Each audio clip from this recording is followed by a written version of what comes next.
Retrouvez bientôt la gamine sur actumedia.fr.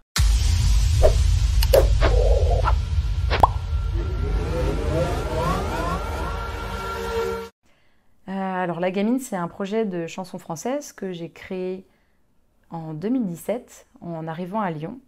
Parce qu'il y avait plein de projets de chansons françaises. Moi, j'avais juste quelques compos, un petit peu en anglais, un petit peu en français. Et c'est en faisant en fait un tremplin. J'ai rencontré des gens qui m'ont proposé d'en faire un deuxième, donc un tremplin musical.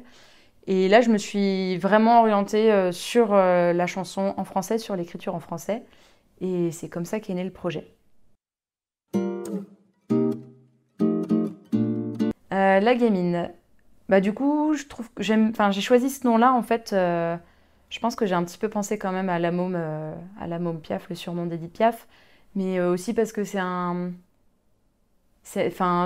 fait partie de mon caractère. Je suis assez joueuse, assez taquine, et puis j'ai aussi beaucoup travaillé avec les enfants, et j'ai remarqué pas mal de similitudes entre les manières de faire des enfants et comment je fais moi. Et j'aime bien en fait le regard des enfants. Parce que les enfants, c'est un peu comme moi, ma manière de penser et de voir les choses. C'est on peut, euh, on peut parler de tout.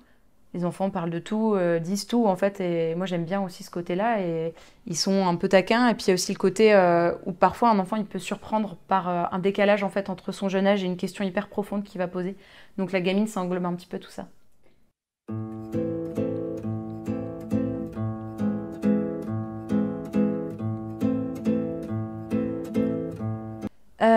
Du coup, c'est à force d'écrire des chansons, donc de faire aussi quelques concerts, je me suis dit que c'était bien, comme plein de gens, en fait, d'avoir une maquette.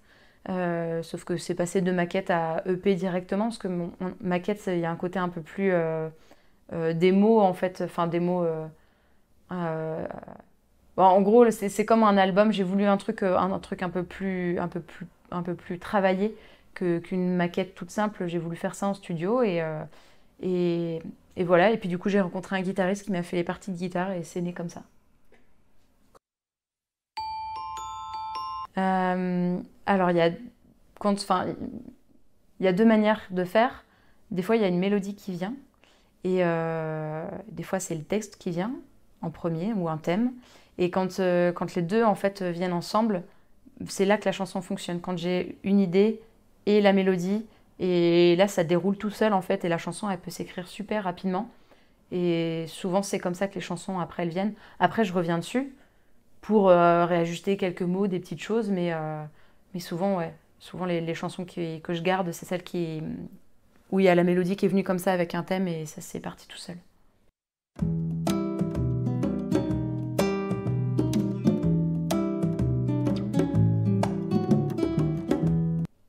Du coup, bah, moi j'ai été quand même bercée avec Edith Piaf, avec Barbara, avec Brel, Brassens. Donc je pense que ça, j'écoutais beaucoup Nostalgie aussi quand j'étais petite, jusqu'à mes 12 ans.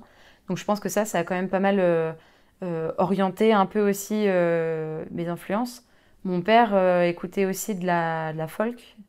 Donc ça aussi, j'ai commencé un peu dans ce milieu-là. Et puis, ce que j'écoute maintenant, bah, il y a Camille comme chanteuse, je la cite en fait quand je parle de moi parce que elle m'a inspirée aussi. Comme artiste récente, il y a Pomme, où je retrouve c'est ce que je dis, une mélancolie en fait, qu'il y a aussi parfois. Moi j'ai une nostalgie, elle c'est plus mélancolique, mais il y a un peu de ça, donc je trouve ça assez. Je pense que je pioche un peu de l'inspiration là-dedans. Et puis, on m'a déjà comparé aussi à Linda Lemay.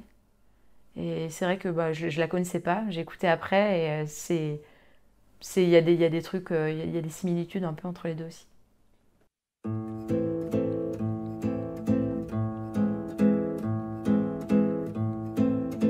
Alors du coup, pendant le confinement, c'était un peu compliqué parce qu'on voyait plein de gens sur les réseaux sociaux créer des choses.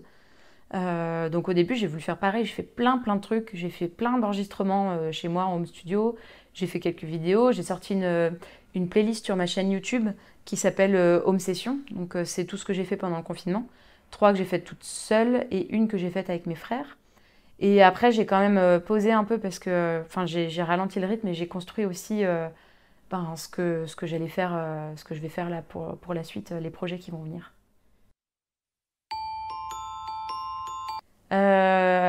Un petit peu, un petit peu. Après, c'est vrai qu'il y a beaucoup de choses qui ont été annulées. Et j'ai pas prévu trop de concerts non plus parce que justement, parce que j'ai le projet que j'ai en fait qui va venir, c'est que je suis en train d'écrire un album, le prochain, parce que donc le premier, comme on disait tout à l'heure, Sous les boucles est sorti, bah, je l'ai là d'ailleurs, tac, Sous les boucles. Il est sorti en 2018. Et du coup, là, je voudrais en faire un nouveau, parce que mes chansons, elles ont évolué, j'en ai des nouvelles. Le style a peut-être un peu évolué, puis je voudrais faire un truc, enfin, je voudrais faire des chansons plus arrangées, travailler plus les arrangements. Donc, comme je prépare un album, ça va être, voilà, je vais faire la maquette. Après, il y aura les enregistrements cet automne, et puis il devrait sortir au printemps normalement.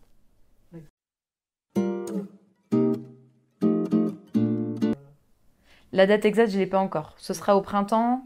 Après, voilà, il faut que je vois comment ça va se faire. Et puis, je pense que la date exacte, elle va dépendre aussi du concert, enfin de la date qui se fixe pour un concert de sortie d'album. Donc voilà, ça va se faire dans les mois à venir. Normalement, je saurai.